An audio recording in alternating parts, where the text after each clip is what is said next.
We work in the Sahyadri Tiger Reserve, a pristine forested landscape nestled within the Western Ghats, one of the world's most important biodiversity hotspots. The forest also carries a long history of human habitation, followed by the relocation of settlements from the area.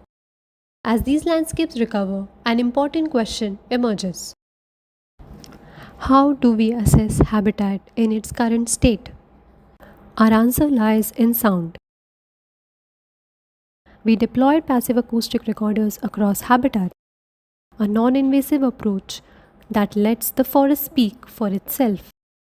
But nature rarely follows a script. During the course of our study, an anthropogenic fire swept through parts of our study site, altering the habitat and creating an opportunity for a natural experiment. The event led us to ask a new question. How does fire influence the vocal communities of birds? We focused on ground-foraging birds, comparing their acoustic activity before, during, and after the fire. While each species responded differently to the disturbance, all showed a noticeable reduction in non-vocal activity in the post-fire phase.